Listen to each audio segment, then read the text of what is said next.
Today's lecture is underwritten by the William and Julia Klinger Lectureship, a fund established in the Chautauqua Foundation by members of the Board of Trustees to honor Bill's leadership as chair of the board. He served in that capacity for 6 years after having served as a trustee for many years before. Bill worked at the Daily many years ago and met his partner Judy at Chautauqua. Bill and Judy together served this community, Chautauqua, Warren, Washington, D.C., and the nation with distinction and integrity, and Judy's death last fall saddened us all greatly. I would ask you to thank Bill, who is here with us today with members of his family, for their service to Chautauqua and beyond.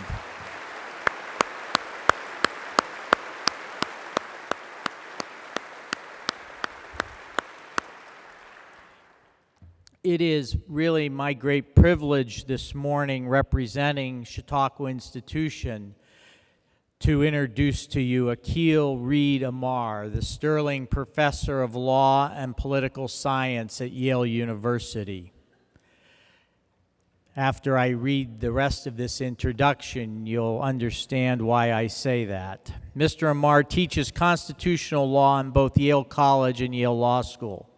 After graduating from Yale University and the law school, he clerked for then Judge, now Justice Stephen Breyer, after which he joined the faculty of his alma mater at the age of 26. His work has won awards from both the American Bar Association and the Federalist Society, and he has been favorably cited by Supreme Court justices in more than 30 cases. I don't know how many times he's been cited unfavorably. He has regularly testified before Congress at the invitation of both political parties. Mr. Amar is a member of the American Academy of Arts and Sciences, and in 2008 he received the Devane Medal, Yale's highest award for teaching excellence. He has contributed to a myriad of publications and is the author of several award-winning books, including America's Unwritten Constitution, The Precedents and Principles We Live By, named one of the 100 best nonfiction books of the year by the Washington Post, and his newest work, The Constitution Today, Timeless Lessons for the Issues of Our Era. In February of 2017, he received the American Bar Foundation's annual Outstanding Scholar Award. And in April 2017, he received the Howard R. Lamar Award for Distinguished Service to Yale Alumni.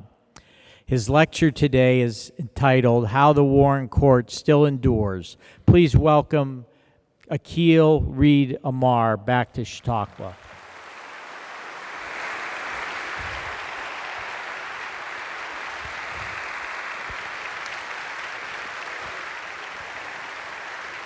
Thank you. Good morning to you all. Thank you so much for coming. Can you all hear me? Great. So this is a week devoted to the question, the Supreme Court in a time of transition, ? My basic claim is that there's not a huge transition at this moment in the Supreme Court. There could have been, had the election gone differently, but it didn't happen. Since Jeff was kind enough to mention that I started teaching at a pretty young age, I'll tell you a story about when I got tenure. And I said to a colleague, it doesn't really seem, like a big change, any different. He says, well, of course, getting tenure, isn't very significant. Not getting tenure is. That would have been, the big transition. So what might have been What might have been, had the election gone otherwise, is for the first time in my adult lifetime, we might have had a Supreme Court with a majority of Democratic appointees. Because Republican appointees have had a majority of the United States Supreme Court since about 1970, since the Nixon era. But had the election gone the other way, you would have had, really for the first time since the Warren Court, a Democratic majority. You would have had justice sort of from left to right, so to speak. You would have had Justice Sotomayor, as we still do, of course, and Justice Ruth Bader Ginsburg, who spent a lot of time in upstate New York, and Elena Kagan, and Steve Breyer and Merrick Garland, or some player to be named later, like Merrick Garland, and that would have been 5 Democratic appointees on the court. And that would have been a transition. That would have been a change because since, to repeat, 1970, Republicans have had a lock on Republican appointees on the United States Supreme Court. Now, let me take a step back. I'm going to talk about the Warren Court because my claim in general is there really was a Supreme Court in a time of transition, but that's not now. That was during the Warren Court, and we are still living in the Warren Court, for better and worse, I think in general for better. So my claim is actually that there was a revolution on the Supreme Court. It happened long ago, and the revolution has actually been accepted pretty much, its basic contours, by both sides, and it's good when actually both sides in the American conversation actually agree on some things. And in fact, although they're not aware often that they have agreed on the Warren Court, they actually have. But before I get into that, let me just try to put the Supreme Court in a larger political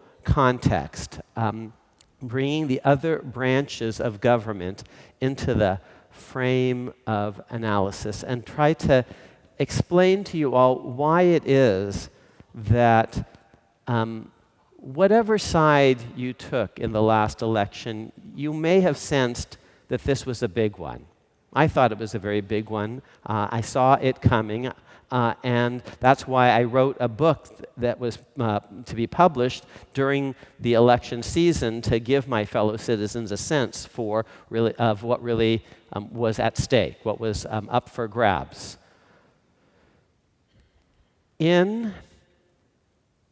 As late as mid-October of 2016, here's what was possible politically, realistically possible.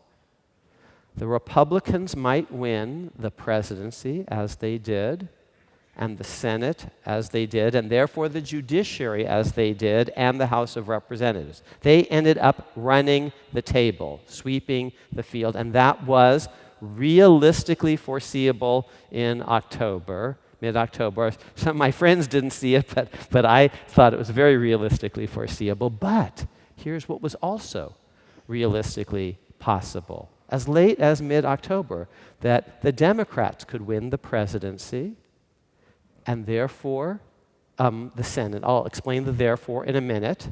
And therefore the judiciary, and explain the therefore in a minute. And perhaps even the House of Representatives, although that was going to be a more uphill slog. Now, you say, well, that's what elections are all about.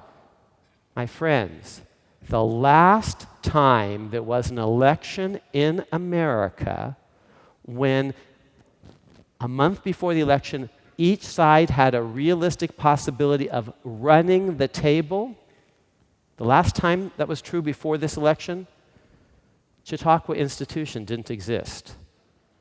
And this is a pretty old place, although this is a beautiful new amphitheater. I do remember the old one, and I think they've kept all the charm of the old one. So what a magnificent space. But the last time it was realistically possible that in an election that either party could win control of all four major branches of the federal government was 1864. Abe Lincoln was on the ballot. So let's go back to 1860 just a minute to set the stage. In 1860, Lincoln could win and did win, but there was no way his fledgling party, which only was born in 1856, no way it was going to win the Supreme Court, because the Supreme Court is basically the ghosts of Christmases past, the ghosts of presidential elections past, and the Democrat Party, the Jackson Party, had dominated the presidency. So Andrew Jackson, 2 terms, and then Martin Van Buren, and then William Henry Harrison dies after just a bit, and 30 days, and his vice president is basically a Democrat in Whig clothing, so John Tyler, then James Polk, another Little Hickory, another Jacksonian, so Polk, and Zachary Taylor also sort of kicks the bucket pretty soon, and so you have Franklin Pierce, James Buchanan, Democrat, putting Democratic appointees on the court, and Dred Scott is a 7-2 decision, and Abraham Lincoln is not realistically going to be able to capture the court, just by having won one election, which he does. So not everything was in play. So if you think this crazy Republican in the White House is a wild man, just wait 4 years. Oh, I'm not talking about today. I'm talking about Abraham Lincoln. And that would be my same advice today, by the way. Just, have patience. We do have elections in America. There will be other opportunities, but not all elections are created equal, because only rarely is everything up for grabs. That's why there was such intensity. Whether people were aware of it or not, that's why this election felt so fraught to so many people. There were other reasons also, because Donald Trump is a unique figure in American history. We've never had a president who took the oath of office having never served, either in the military or in civilian office. But in 1864, if Abraham Lincoln wins, he's probably going to win the House and probably going to win the Senate. And now, because he's already had a few appointments in his first term, he'll be able to complete that project and turn the Supreme Court over to the Republican Party. So the Republicans could run the table in 1864, and did. And Lincoln dies, and so Andrew Johnson is a little bit more complicated when it comes to the Supreme Court. But if McClellan had won, the very arrogant businessman, casino owner. No, he wasn't a casino owner. I'm getting confused. But if he had won, his party could have won the House and the Senate and kept the Supreme Court basically on more of a Dred Scott track of a certain sort. So 1864, everything was up for grabs, and as late as the last day of August of that year, it was quite realistically possible that the Democrats would run the table. And then, as you all know, because of course some of you were there, I'm told, I was told to speak very slowly to this, and if I'm speaking too fast, raise your hands and I'll slow down. I never have a problem speaking loud because I'm deaf too. But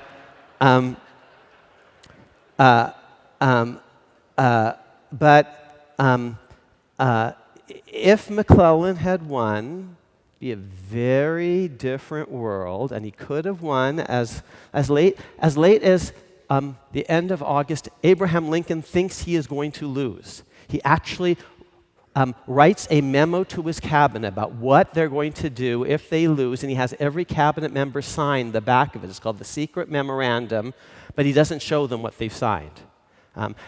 Because he doesn't want to depress them that he's making plans for his likely lost. But he's going to accept the outcome of an election, you see, even if he loses fair and square. He's going to try to win the war, but then in the time that he has left, in the lame duck, and then he's going to hand over the keys, because that's how we do it in America. But Atlanta falls at the beginning of September. Sherman sends a telegram, Atlanta is ours and fairly won. So now basically the war has been won, the writing is on the wall, and the Union soldiers actually vote for their commander-in-chief, not for McClellan, who had been the general of the Potomac Army, and Lincoln's party wins, and that was a big election. The two different paths. If McClellan had won, maybe he'll try to undo Obamacare. I mean, the LGBT. No, I don't mean the LGBT thing. I mean everything else that Obama said. He's going to undo the Emancipation Proclamation. He's going to undo arguably these executive orders. You know, the Emancipation Proclamation is just one guy's signature, and McClellan might try to undo that. What will be the status of formerly freed people if McClellan purports to undo the Emancipation Proclamation? What will happen if he repudiates Lincoln's basic war policies, which today would be the equivalent of reneging on the Iran deal, or rethinking America's role on climate change in the Paris Peace Treaty. And presidents are allowed sometimes to repudiate things that their predecessors have done. They are change agents. So if McClellan wins, maybe he'll actually sue for peace with the Confederacy, ignore the Emancipation Proclamation, and just say, you know, you go your way, we go ours. 1864 is a big deal. But since 1864, we haven't had an election in which everything was up for grabs. By 1868, it is not yes, the Democrats could win the presidency. Seymour came close to beating Grant. Horatio Seymour, governor of this state, got more white votes than Grant did. Grant won because of the black vote. But even if the Democrats win in 1868, they're not going to win back the Senate, which is overwhelmingly Republican. So they were not going to be able to run the table. They would have to win a series of elections to run the table. And after 1868, the Supreme Court becomes pretty firmly in Republican hands, because now you have the Lincoln appointees.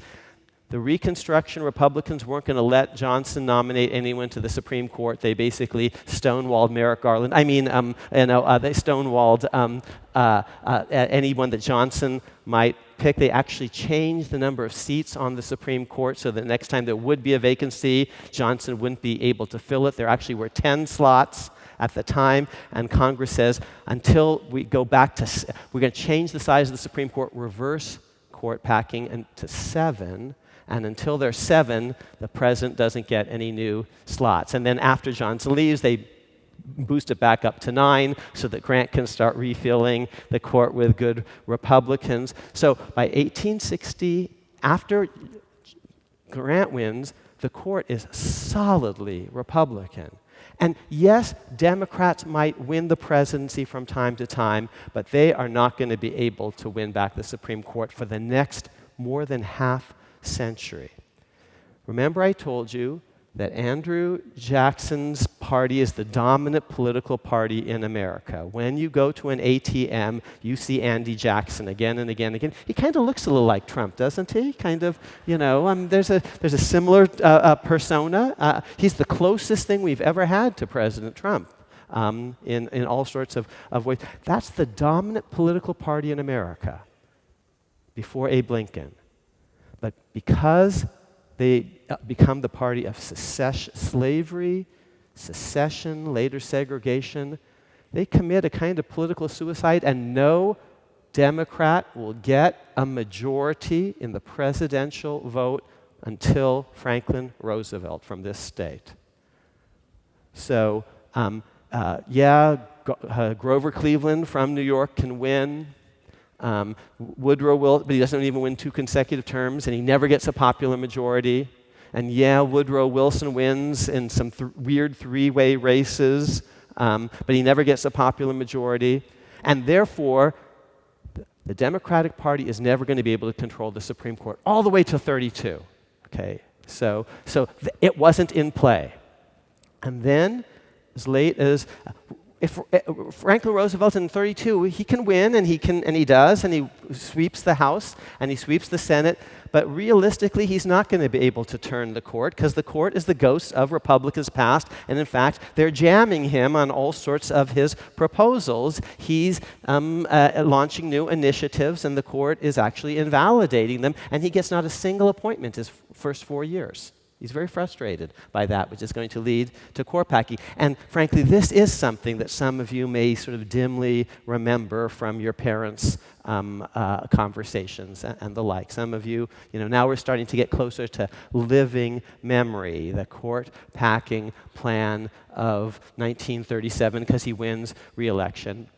But by the time he wins re-election, okay, now in 37, the court is going to be in play, or his re-elections in 41, and 41. But by then, the Congress is no longer in play. It's solidly Democratic. And not until the Gingrich, so between 64 and 32, the court's not in play. And between 32 and the Gingrich Revolution of 94, the Congress basically isn't in play. It's pretty solidly Democratic, with just a little very wobbling here and there. But it really doesn't shift very, very much. It's pretty overwhelmingly Democratic. So it's really not until the modern era you see that Congress has been seriously in play, only after Gingrich. Bill Clinton, when he wins in 92, but in his first term, he's not realistically going to be able to capture the Supreme Court. It's like 8-1 Republican or something, or maybe it was 7-2, but he wasn't realistically going to be able to change it in a single term. So really, it's only the last election where everything was up for grabs. Either party could run the table. And what did I mean by the therefores? You see, if Hillary Clinton had won the presidency, that means she would have won the Electoral College. There are some who actually believe she won the popular vote. Donald Trump won, and he's demanding a recount. I don't quite get it, but she lost the Electoral College, and she lost because she lost Pennsylvania, and she lost Wisconsin and other states. But if she had won Pennsylvania, probably the Democratic candidate running for the Senate of Pennsylvania, Katie McGinty, would have beaten Pat Toomey. There's very little ticket splitting in America. Hillary Clinton and Katie McGinty ran pretty close together in Pennsylvania.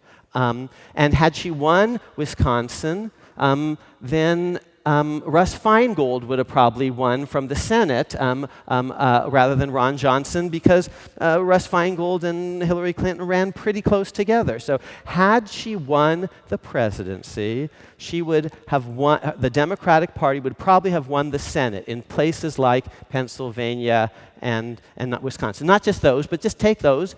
You just take those. That's 2 additional senators, so now instead of 48-52, it's 50-50. If she wins the presidency, it's Vice President Tim Kaine and not Mike Pence. So he's the guy casting tie-breaking votes, okay? So if she had won the presidency, pretty much almost automatically, she wins the Senate. Now with 6, you get egg rolls. You see, you win 2, you get the judiciary. If you control the presidency and you control the Senate, you will fill that vacant Supreme Court seat. So the Supreme Court really was on the ballot. And some people did understand that. They tended to be more on the Republican side. Of those who said that the Supreme Court was very important to their presidential vote, I think 57% actually voted Republican. And so they understood that the Supreme Court was on the ballot in the big way. Supreme Court justices do not spring from Zeus's brow, full blown. It's not like the Yale Law School faculty, where the current faculty picks the next generation, in this self-perpetuating, arguable meritocracy. It's not like popes who pick cardinals, who pick popes, who pick cardinals in this closed system. You could have a world where justices pick their own successors.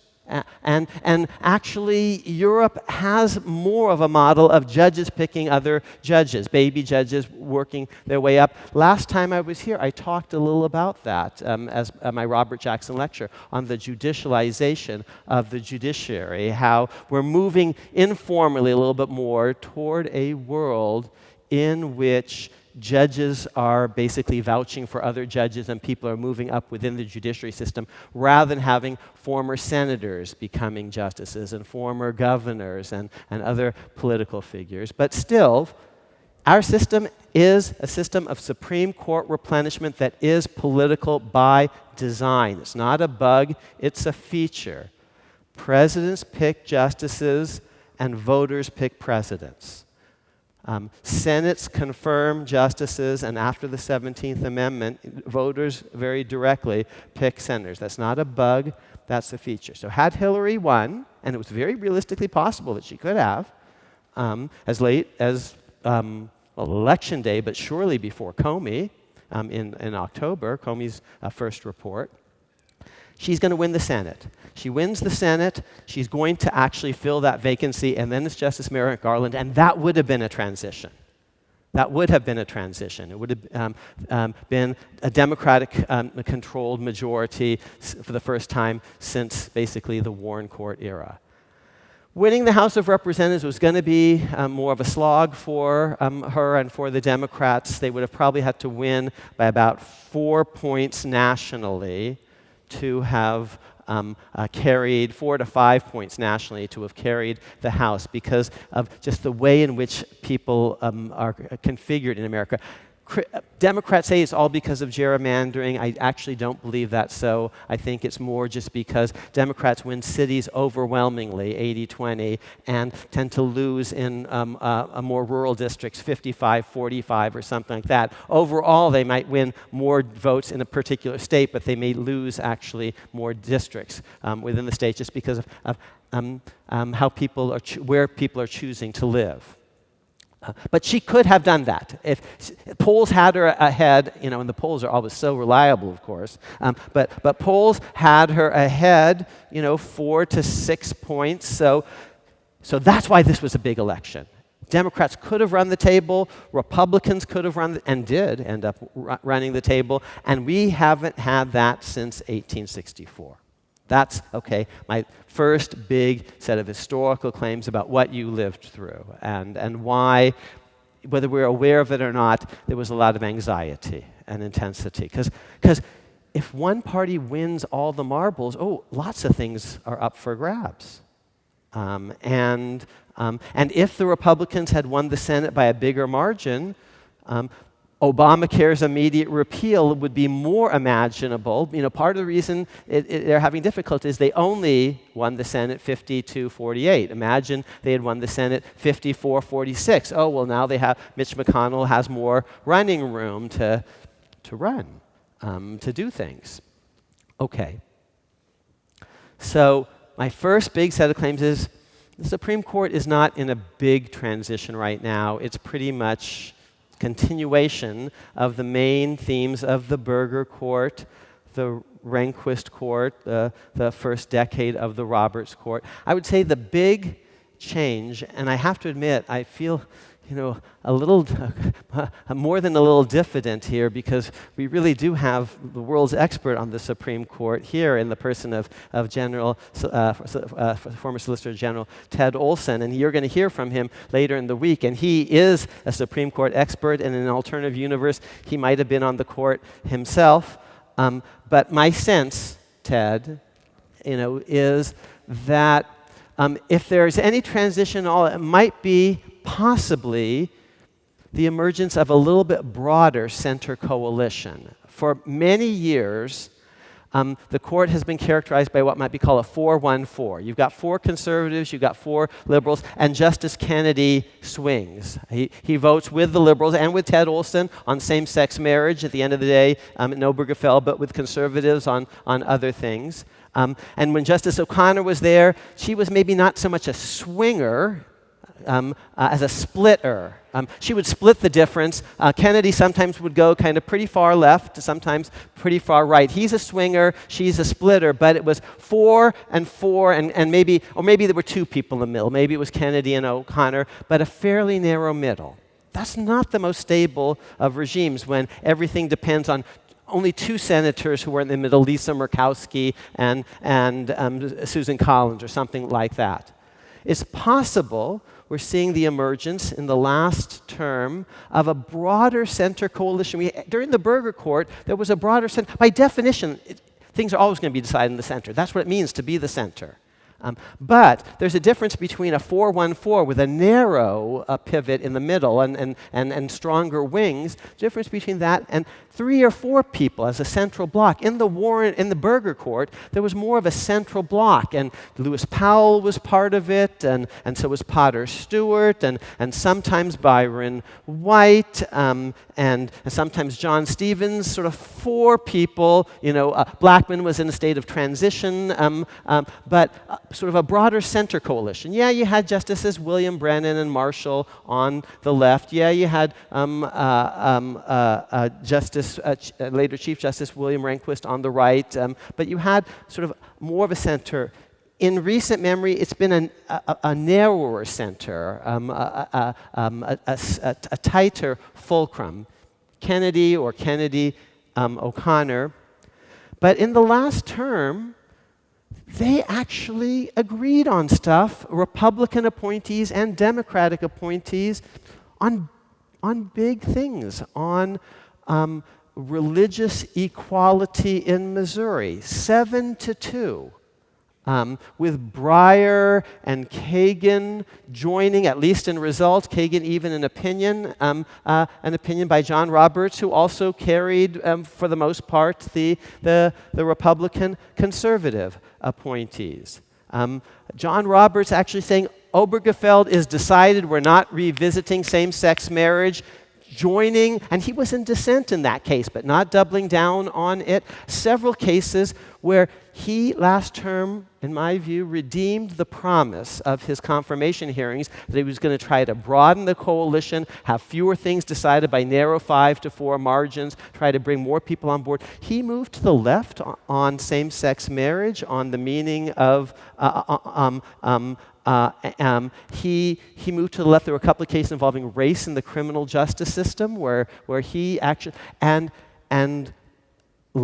people like Breyer and Kagan met him halfway on issues like religious equality, religious freedom in Missouri. So possibly, who knows, the emergence of a little bit stronger center coalition, maybe Kagan will be part of it, and Steve Breyer and Kennedy now joined more, perhaps often, than Roberts. That would be an interesting development. We will see. Maybe it was just because the court was short-staffed, it was an 8-justice court for most of the year. Maybe, or maybe, since everyone else in Washington can't get along, maybe the court is saying, we're going to try to be the one branch of government where consistently Republican appointees and Democrat appointees will work together. It's possible that you're seeing that emerge, because nowhere else is that true in Washington. And the court's approval ratings are higher than those of the other branches, in part because it's pretty steady, it's pretty sober, it's not lurching back and forth so much, and regularly Republican appointees and Democrat appointees actually work together. You might disagree with John Roberts, who hails from upstate New York. You might disagree with his vote in the Sebelius case upholding Obamacare. I agree with it. You might disagree, but here's what I can tell you. It was not a partisan vote. He joined Democratic appointees, and he avoided another Bush versus Gore that looked really stinky to people, with conservatives voting one way and liberals voting another, and he didn't. And Ted Olson was involved in that case, and many others, but he didn't do that. You might disagree with him, but he crossed party lines, and good for him. God bless Chief Justice John Roberts. Maybe you'll see more of that. It's at least possible. Here's one other reason it might be possible, because some would say, Akhil, that was just because it was a short staffed court. 8 justices, 8 doesn't have a natural majority, so people have to come together more often. Here's at least one other, there are 2 other possible things, though, because if it's just that, it won't continue. But if John Roberts, by his disposition, sensibility, wants to actually lead from the center of the court, he's got to move a little left and get other people to move a little right, and maybe that's happening. And maybe it's because he's going to do that more because the rest of Washington is rather dysfunctional and deeply polarized. And maybe Justice Scalia, who was a very great man, but he was so operatic and such a big personality, his departure from the court may have changed the chemistry and dynamics just a little bit. He likes fights. He likes arguments. Maybe looks for them. And I'm not sure that there are as many on the court. So maybe any one change of a justice, Byron White said, it's a new court. So that's possible. I'd be interested to hear what Ted Olson thinks about all of that, and you'll hear from him later this week. Okay. Now, that's where we are, the current moment. I put it in a historical context. I want to end. You're saying, Professor, I thought you were going to talk about the Warren Court. Now that I've set the scene, I want to tell you what a real transition looks like and how we're not in that time right now. And the next election is going to be very important. And the one issue that is in some real flux, that's a big one, is abortion. And that could actually shift if there were a death or retirement, definitely with a new election. So that's a big one. And I'm going to bracket, abortion for just a minute and basically say, as for everything else, we actually, for a fairly long time, we've been living in the Warren Court. And that's actually, I think, a good thing in general. And let me try to defend that and tell you what a real Supreme Court transition or revolution actually looks like and looked like. Because we don't actually understand, most people, most conservatives, most liberals do not understand actually the real history of the Supreme Court, which is, of course, my version of it. But I'm mocking myself, of course.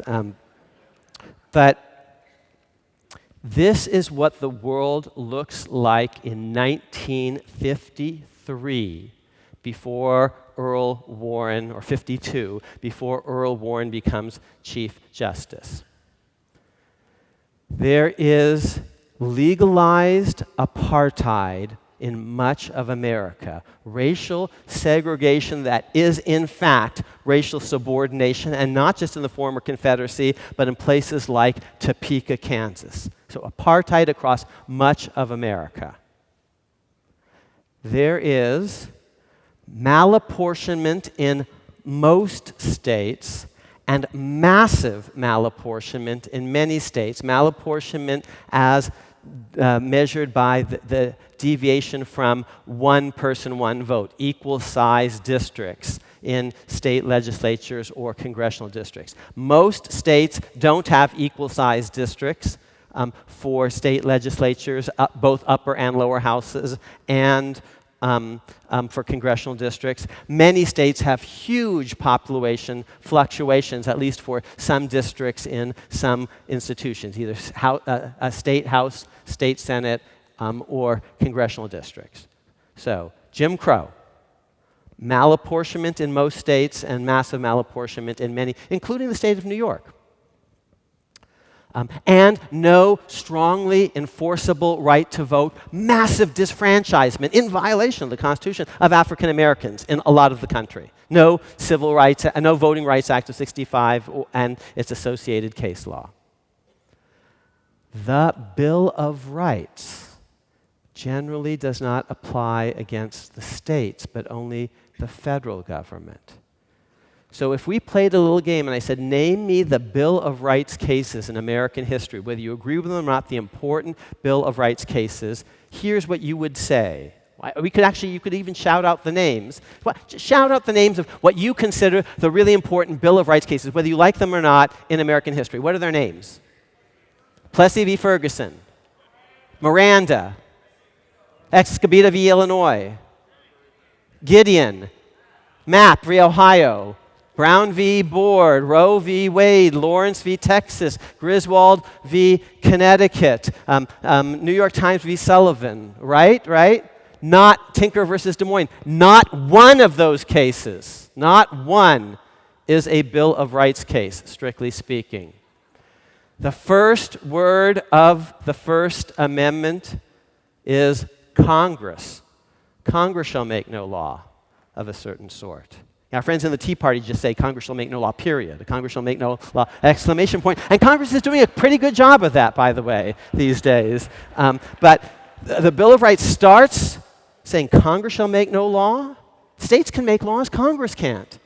The Bill of Rights ends with the 10th Amendment saying states' rights.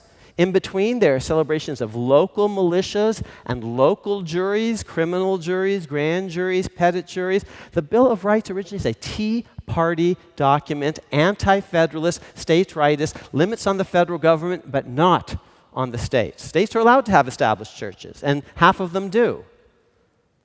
What we call the Bill of Rights, by the way, it doesn't call itself the Bill of Rights, but what we call the Bill of Rights is actually the 14th Amendment. Only after the Civil War was there an amendment that said, no state shall make or enforce any law which shall abridge the privileges or immunities of citizens of the United States. What are the privileges and immunities of citizens of the United States? Free speech, free press, free exercise of religion, a right to have a gun in the home for self-protection, jury trials and like. Those rights didn't apply against the states, but only against the federal government under the original Constitution.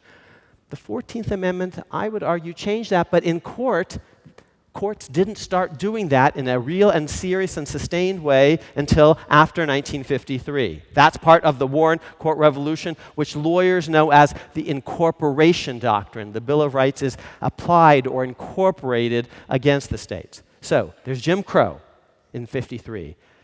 No right to vote and massive malapportionment in some states and malapportionment in most states. The Bill of Rights doesn't apply against the states. There's organized sectarian prayer in the public schools, which favors actually the dominant local religion at the expense of others. It favors Protestantism over Catholicism. Yeah, there's Bible reading, but it ain't just even. And in Bible reading, what if you're a Buddhist or a Hindu?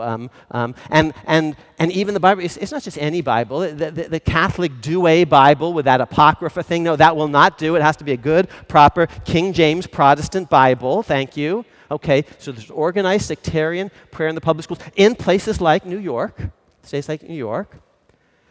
And freedom of speech almost never prevails in the Supreme Court.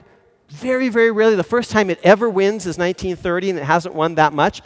No act of Congress has ever, so just take back. Those cases, the reason none of those is a Bill of Rights cases, they're all involving states. It's Mapp v. Ohio. It's Escobedo versus Illinois. It's Tinker versus Des Moines. It's Brown versus Topeka Board of Education. New York Times versus Sullivan is an Alabama law. Lawrence v. Texas. Gideon versus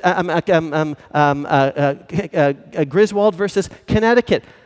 None of that is the Bill of Rights proper. That's the 14th Amendment. And before the Warren Court, the courts are not, as a general rule, applying all the Bill of Rights against the states. They're not doing that. So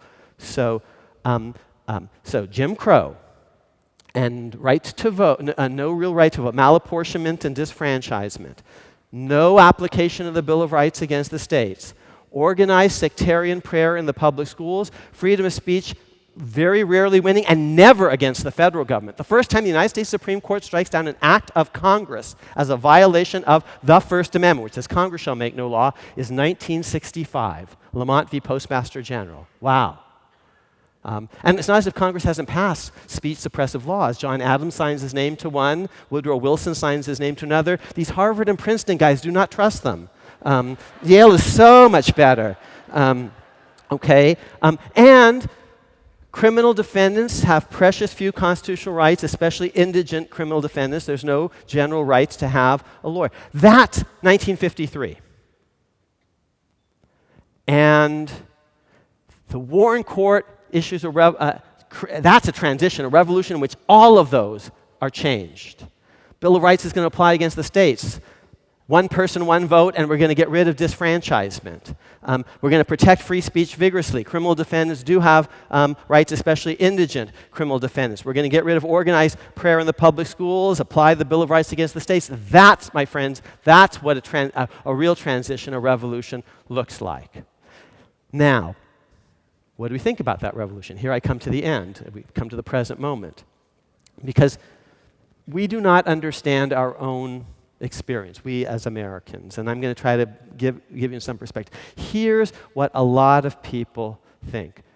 The Warren Court made it all up, that Earl Warren, he's a judicial activist, lots of movements to impeach him and all the rest, and these are just liberal judges making stuff up. And even if they are, you can see that though they have arguably a political warrant to do this. Why is it a liberal court? Because you've had a lot of liberal presidents. FDR, Truman, two terms of Eisenhower who puts William Brennan on the court, and Earl Warren, and then Jack Kennedy and Lyndon Johnson. It's a New Deal Great Society court because those are the presidents who are appointing them. But critics say they just made all that stuff up. They took liberalism and just jammed it into U.S. reports. They overruled cases right and left and center, and shame on them. That's a standard conservative narrative. Here's my claim. Oh, and the leader of this was William Brennan, who typically wrote for the court. He's a Harvard-educated guy, Harvard Law School, who just, cultural elite, jamming all these things into the Constitution willy-nilly. That's the standard narrative. I think it's wrong. But here's what I first want to say. And conservatives think they don't like the Warren Court. They do. They have come to accept the Warren Court, whether they are aware of it or not.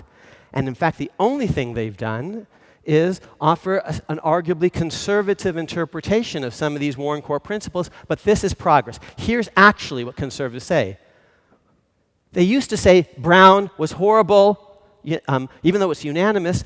Every single Southern senator from the former Confederacy signs a Southern manifesto attacking Brown as an outrage, except 3, all from the peripheral Confederacy, 2 from Tennessee, Albert Gore Sr., father of you-know-who, and Estes Kefauver, who wants to run as vice president and does, so he has to have a national stature, and he's Adlai Stevenson's running mate in 56, nosing out Jack Kennedy, and a guy from Texas who also wants to be president or vice president, again, the peripheral South, named Lyndon Johnson. They're the only senators who don't sign the Southern Manifesto, Southern senators. So Brown is hugely controversial at the time. Make no mistake.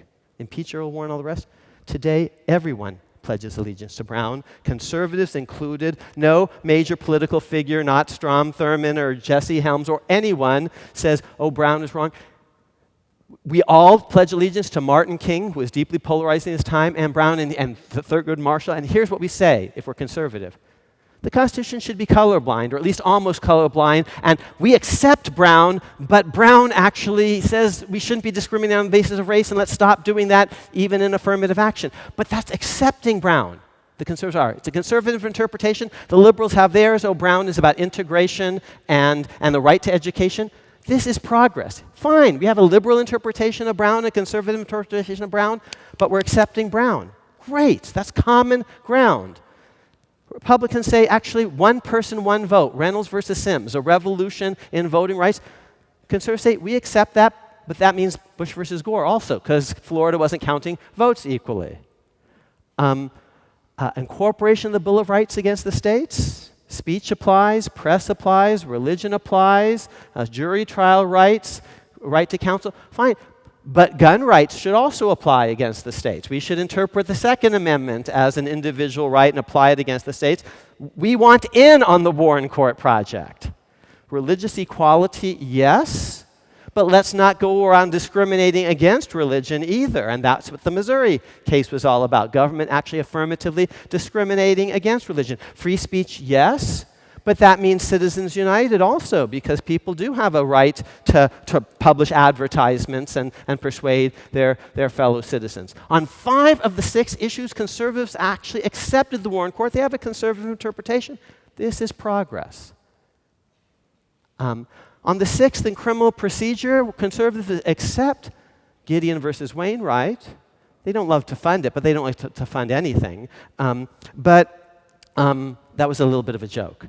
So I don't really mean that. I'm just trying to keep you awake.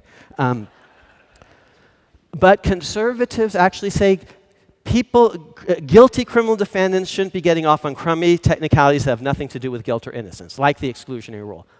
On that, Mapp v. Ohio, I'm with the conservatives, by the way, on that. Okay, so here I close. Here's what the conservatives do not understand. They think they're opposed to the Warren Court. They've actually made their peace with it, and good. Here's what the liberals don't understand. That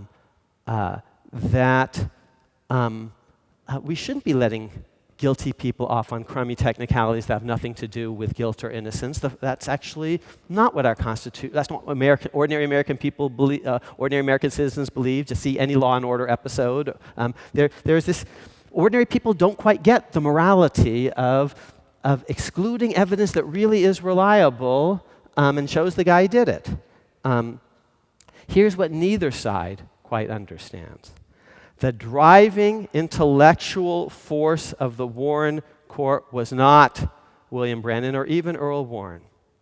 It was a man, and here I'm closing, named Hugo Lafayette Black, Justice of President Roosevelt's, from New York, first appointment to the court, who, a former Klansman from Alabama, current senator of Alabama is, recent former senator is named Jeff Sessions, same state, but Hugo Black is a very great man. He overcomes, he was not deeply prejudiced. He's with the Warren Court in Brown versus Board of Education and all sorts of other stuff. He had to be a member of the Klan to get elected. Politicians do all sorts of stuff to get elected, but he was not a racist. And he is the man who gives you what we will call the Warren Court Revolution. And he's laying the groundwork, the intellectual groundwork for that transition in the late 30s and 40s and early 50s, before William Brennan is even on the court, before Earl Warren is on the court. He is saying, one person, one vote. The Bill of Rights should apply against the states. There should be religious equality. We should protect freedom of speech vigorously. Indigent criminal defendants have rights to counsel. He's saying all these things, often in dissent, before the Warren Court, and we should get rid of Jim Crow. Final point. What theory did Hugo Black embody? What kind of justice was he? Was he a total living constitutionalist? No. He was a textualist. He was an originalist. He always carried a copy of the Constitution around with him. What kind of weird person would do that? A very odd duck indeed. Methodologically, he has way more in common with Clarence Thomas, with Antonin Scalia, with Neil Gorsuch. And he was right. Here's what he said. He said, actually, when you read this document, it says equal. And Plessy ain't equal, and we've taken an oath to this. So yes, we have to overturn precedent, because our oath is not to precedent, it's to this document. And it says right to vote. It says it 4 times, and then we added a 5th one in the 1960s. But it says right to vote in 14th Amendment, Section 2, the 19th Amendment, the 15th Amendment, the 19th Amendment, the 24th, and then later the 26th Amendment. And this says that no state should mess with fundamental rights, and yet we're not doing that. It really does say incorporation of the Bill of Rights against the states. And it really does say religious equality. And it really does say freedom of speech and of the press, and it means it. And it really does give criminal defendants, especially indigent criminal defendants who might be innocent, a right to have a trial that will establish whether they did it or not. And you can't have that system work if poor people don't have lawyers who can show that they actually are innocent. So here's what Hugo Black said. Let's actually follow what the Constitution says. If that means overturning precedents, so be it. There are liberal originalists. Hugo Black is one of them, and actually we're living really in the house that he built. I'm in that tradition myself. There are conservative originalists. Nino Scalia, Clarence Thomas, Robert Bork, Ed Meese, Neil Gorsuch. There are liberal non-originalists who believe maybe a precedent should play a bigger role. There are conservative non-originalists, David Souter, John Marshall Harlan the Younger. In fact, we are all originalists. We are all living constitutionalists. We are all students of the Warren Court. We actually have a lot more in common than is conventionally understood if we would just stop throwing food at each other. We actually are living in the Warren Court. The only thing that's really been profoundly repudiated is the exclusionary rule, where the court is moving backward, and I would say rightly so, because the exclusionary rule, I believe, this is very controversial, it's a conservative claim, isn't really in the text and history of the document. Here we'll end. Here's a metaphor. Since you rebuilt this amazing amphitheater and you're right near a lake, so I'm just thinking about stone and water. Because apparently this place was sort of sliding slowly toward the lake. So in the short run, and by short I mean hundreds of years, stone beats water. And water is not your friend when you have a house. All of you are homeowners, you know what I'm talking about. And stone is great. Stone beats water, for a long time. But in the largest sense, when you really open up the time frame, water wins every time. Just see the Grand Canyon. Just see, Niagara Falls a million years from now, and it will look very different because that water will beat that stone over geological time. In the short run, it's precedent. 95% of the time, justices and especially lower court judges are applying precedent. That's what Ted Olson did almost every day as Solicitor General and does almost every day when he argues important cases before the Supreme Court. Precedent is huge. But over the long stretch of time, often the Constitution's text and history really, even if they lie dormant for many years, they prevail. And that's what the Warren Court Revolution was. It says equal, and we weren't doing equal. It says right to vote, and we weren't doing that. It says speech and press, and we weren't doing that. It says religious equality, and we weren't doing that. So the good news is today, I actually think, we can quibble about this or that, the Supreme Court is basically so much better in line with what the Constitution really says than was true in 1953. And all the justices accept the fundamental elements of the Warren Court Revolution, accept the exclusionary rule, and on that they're moving back toward, I would say, a purer principle, in fact. So things are much better than you might have been told. I'm happy to take questions. In the questions, sometimes I'll give you conservative answers. I'll defend Citizens United if you ask me about it. I'll defend the idea that there's a right to have a gun in the home for self-protection if you ask me about it. I'll also defend the rightness of Obergefell, same-sex marriage, which is a liberal decision, and the rightness of upholding Obamacare, which is a liberal decision. And I might be wrong about all of those things.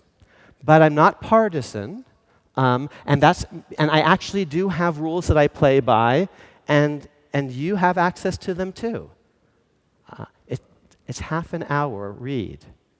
This afternoon would be a great time for you just to sit down and re-experience what we all have in common: liberal and conservative, coastal and heartland, red and blue, R&D, which is the United States Constitution. Thank you very much.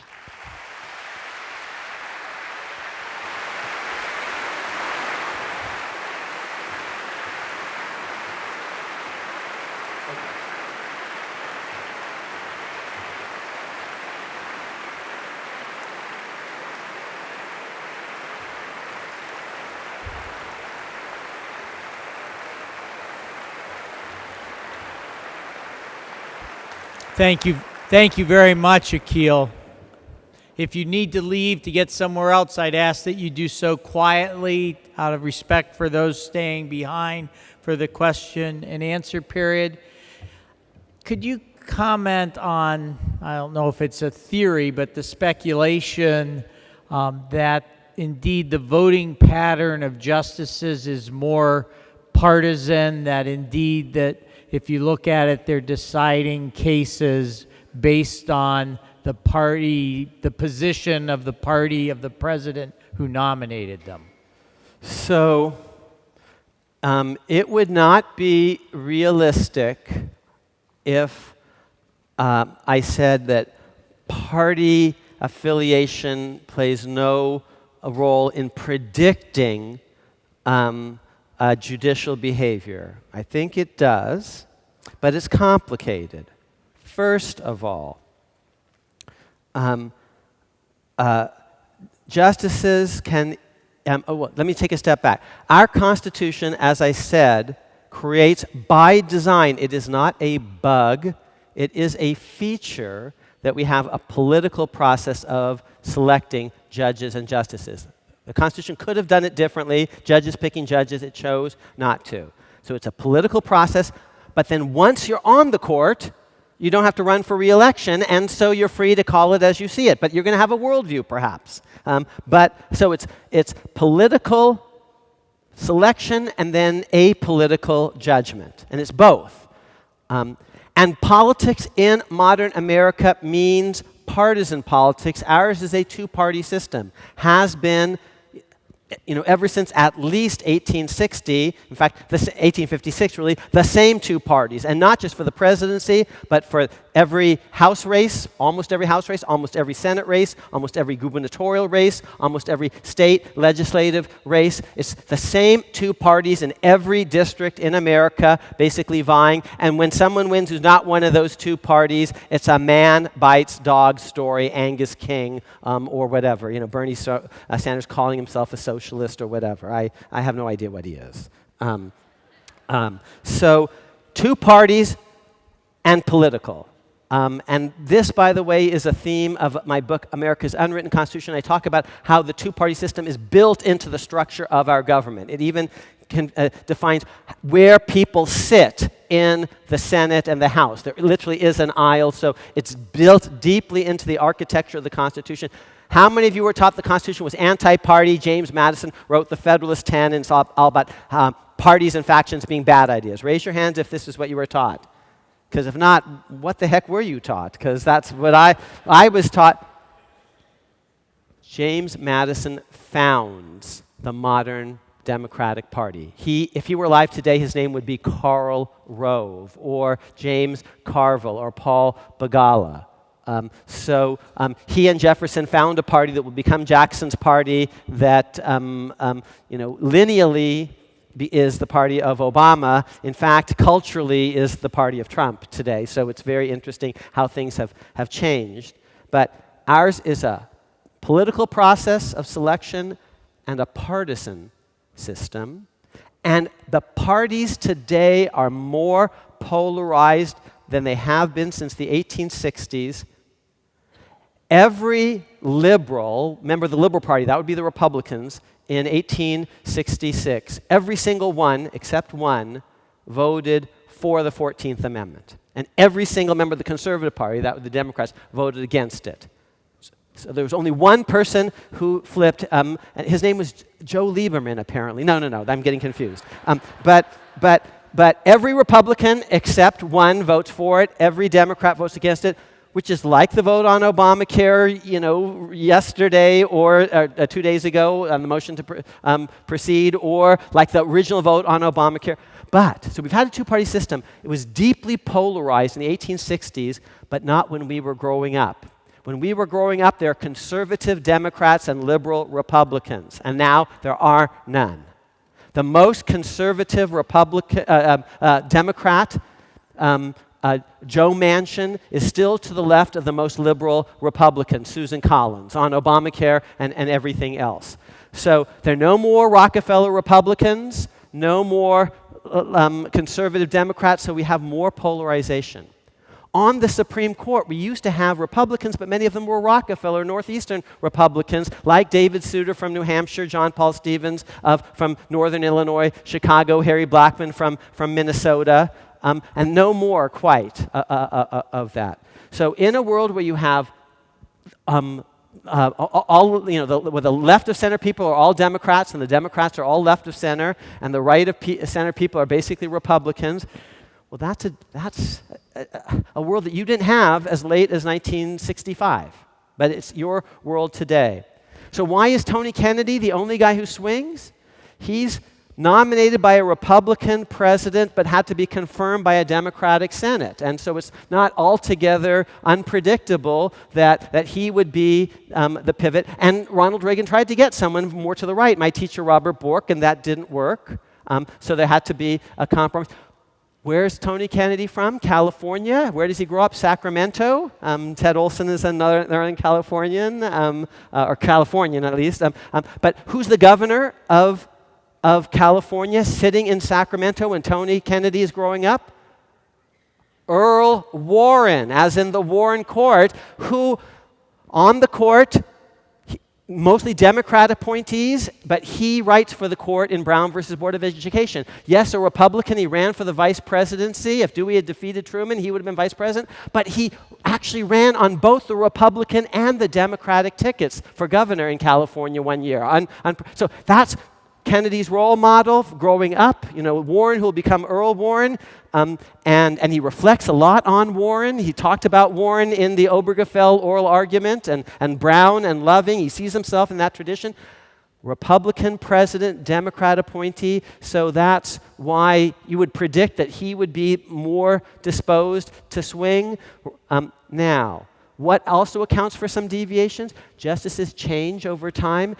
David Souter, Harry Blackmun, and John Paul Stevens would say they didn't leave the Republican Party left them. That's what they would say. That's what Joe Scarborough says. That's, though, what a sitting incumbent can't say, because he or she has got to face a primary and is going to be Tea Partied from the right. So the only Republicans who can say, the party left me, I didn't leave the party, are people who once were in office but don't have to face re-election. The Joe Scarboroughs of the world, or the David Souters, Harry Blackmun's, John Stevenson's. So there is some drift, and yet. So there's partisan voting. In the biggest case of his, and Bush versus Gore, I think, was bad. But in the biggest case of his life, a very firm movement conservative, Ronald Reagan appointee, Chief Justice John Roberts, from this, born in this part of the world, voted to uphold Obamacare with 4 Democratic appointees. And you might think he's wrong. I will defend his rightness on the merits, but good for him, he wasn't partisan.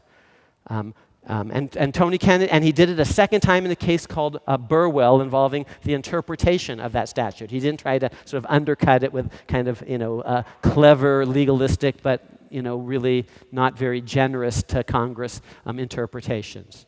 Tony Kennedy is a Republican who regularly votes with Democratic appointees, especially, maybe most famously, encouraged by, another Republican who crosses over from time to time, named Ted Olson, who worked with David Boies to give us same-sex marriage. So often there is a partisan alignment. I'd be less than candid if I didn't tell you, because that shapes how you look at the world. It's not that they're corrupt, not that they're on the take. It's just your view of the world is profoundly shaped in many, many ways by a totalizing ideology of the Democratic ideology or the Republican ideology. And justices are human, but they can change their minds. They can be more like Joe Scarborough because they don't need to face a primary the next time around. So political appointment, but then thereafter apolitical, ideally, judgment. It's not, but they are party people because it's a party system that selects them. We don't have much time, but I want to try to get a few cases here. How can you justify using illegally obtained evidence to convict guilty people? What happens to the Fourth Amendment? So does the Fourth Amendment say that if the evidence is obtained illegally, it must be suppressed? You can read it. It doesn't. So let's just be good textualists here. That's just the beginning. But I can read it actually and just tell you, from memory. The right of the people to be secure against in their persons, houses, papers, and effects against unreasonable searches and seizures shall not be violated. Semicolon. Then there's some stuff about warrants. Text does not say this. You say, fine, professor, but they're implicit principles. I agree. I wrote a whole book called America's Unwritten Constitution. But let me tell you, not a single person who supported the 14th Amendment, not anyone in the founding era ever thought that there was anything like what we call the exclusionary rule. Not one. There's not any case in America, state or federal, because the words of the Fourth Amendment appear in many state constitutions, the Massachusetts Constitution of 1780 and many others.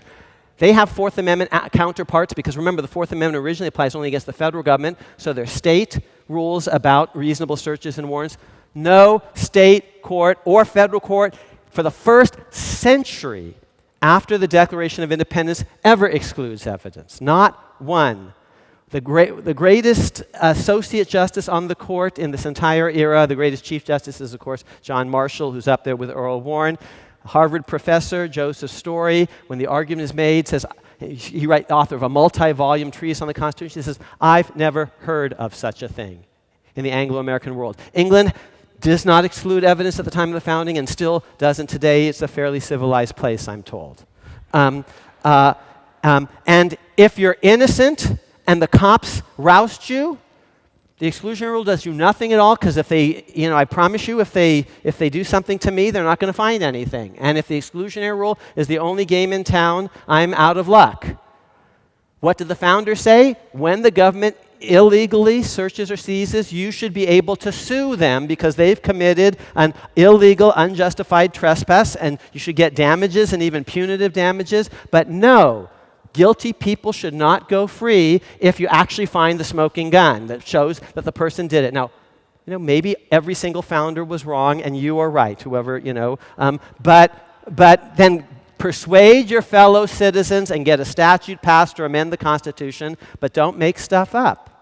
Now, why did Hugo Black, then, the great Hugo Black, go along with exclusion? He had a theory that exclusion was derived not just from the Fourth Amendment, but its combination with Fifth Amendment self-incrimination. I can't go into all the details. That theory was principled but clearly wrong. It's been repudiated by a whole bunch of more recent cases involving, we take your blood against your will, and we blood test it for alcohol or DNA, and we use it to convict you, and we use stuff that we find against you in civil cases against you, civil forfeiture actions, and against other people who are implicated by this, and there are 50 other exceptions to the exclusionary rule. It doesn't apply in habeas corpus, again, or in civil cases, or in cases of good faith, or on Tuesdays. So, they're just, because the court is trying to whittle away the exclusionary rule, and in that, I think water is beating stone. We're moving back to actually what the framers of the Constitution believed, and that's the conservative thing I said. If you ask me something else, I'll say a more liberal thing. Well, here's a chance. I don't know whether you'd prefer to defend Citizens United or attack Bush versus Gore, but I'll let you have it, and then we'll be done. So Bush versus Gore was a partisan alignment that I've written about it, and I don't really think I can defend it as a sensible and principled constitutional interpretation. Here's what I can tell you. The court has never favorably cited Bush versus Gore since the day it was, only Justice Thomas has even cited among all the justices. The day it was announced, they said, don't try this again, one day only. So I think the justice, I have heard informally from some people who are insiders that at least one of the justices in the majority feels embarrassed about that, maybe more than one. I can't go into details. So Bush versus Gore has not aged well. Now, Citizens United. You see, I'll say another conservative thing. See, let me give you 4 cases, and on 2, I'm with the conservatives. Citizens United and a right to have a gun in your home for self-protection. I don't have one in mine. They scare me. But if you want to have one in yours, God bless you. It's a free country. Liberals believe in a right to have sex in the home without the government getting. Conservatives believe in a right to have guns in the home for protection. Personally, I prefer sex, but hey, whatever floats your boat. And done wrong, they can both kill you, so you have to be careful. Use protection.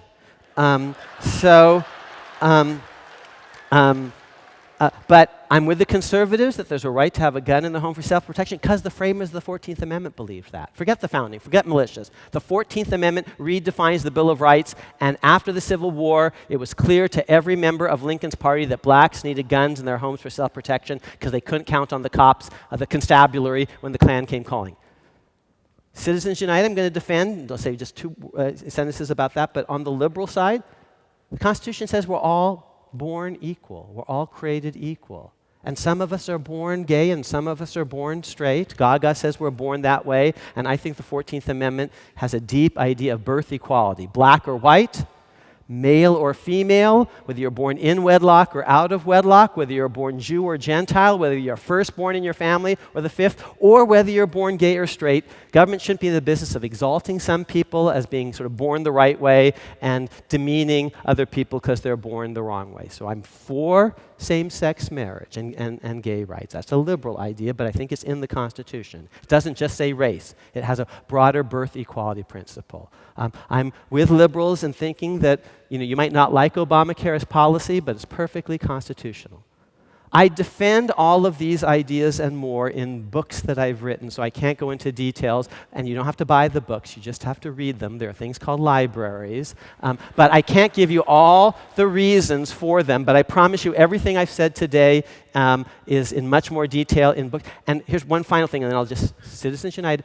How many of you, I've been talking about books, B-O-O-Ks. How many of you have heard of a MOOC, M-O-O-C? A MOOC is a massive, open, online course. By open, we mean free. I have 2 courses that I've done with Yale. They're video courses. They are free to the world, and you can just go today and log on and take courses on the American Constitution. There are many versions of my Yale courses, one about the written Constitution, one about the unwritten Constitution. What do you mean unwritten, Professor? Them's fighting words. Well, it doesn't say separation of powers. It doesn't say checks and balances. It doesn't say rule of law. It doesn't say one person, one vote. It doesn't say separate is inherently unequal. But those are all part of our system. Now let's take Citizens United. The facts of Citizens United, actually, I think when you hear them, boy, this has to be protected. Let me distinguish between ads and campaign contributions. Campaign contributions can be regulated because that's money in politicians' pockets, and they can use them for quasi-personal purposes. They can hire their brother-in-law, on the staff, and that's like giving them money because otherwise, their wife would make them, give the brother-in-law money otherwise. So campaign contributions are a little bit close to bribes. They can be regulated, but an ad. Vote for Smith, vote for Clinton, vote for Trump. It has no effect whatsoever unless voters are persuaded by that on election day. One person, one vote, secret ballot, and corporations don't vote. And if the New York Times can run an op-ed saying vote for Amar, I think ExxonMobil can run an ad in the New York Times saying vote against Amar. And yes, Exxon's a corporation, so's the New York Times. So's Random House. And you can spend tons of money on ads. Jeb Bush spent $80 million. What did it get him? And Meg Whitman spent gazillions against Jerry Brown. He kicked her butt. She's the eBay person. Carly Fiorina spent lots of money. People didn't like her. Linda McMahon, a gazillionaire, ran twice for senator of my state, Connecticut. She ran gazillions of ads. The more ads she ran, the less I liked her. And I thought, is this a great country or what? She's pumping money into the economy of my state, and I get to vote against her. So the facts of Citizens United were an ad that said basically, or a long ad, a movie saying, Hillary's a bad person, vote against her. You can't let the government shut that down. If it had been a book saying Hillary's a bad person, vote against her, you can't let the government shut down a book. So I think, and I was always of this view, that McCain-Feingold was not real campaign finance reform. It was actually incumbent protection, because John McCain didn't like the fact that these loudmouth bombasts were attacking him. But the First Amendment gives loudmouth bombastic people, a bombastic loudmouth, a right to attack people. On the way over here yesterday, I was listening to Michael Savage all the way, attacking John McCain. But that's freedom of speech. And I'm not a Republican, but I want to hear what Michael Savage says. I want to see what these ads say. Then I get to decide for myself as a voter. So the facts of Citizens United are actually a very strong set of facts for protecting free expression and freedom of the press.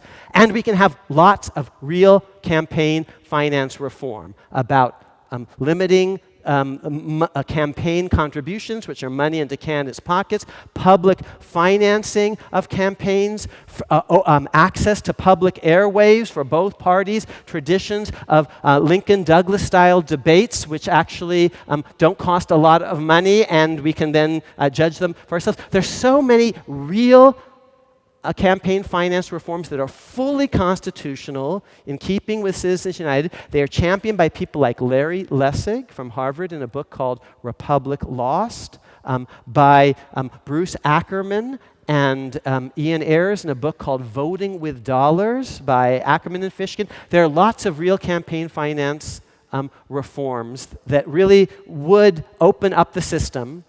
But the law at issue in Citizens United, which was a portion of the McCain-Feingold law, wasn't really First Amendment compliant. Unfortunately, I have to shut this down. Thank you very much, Akhil. Thank you.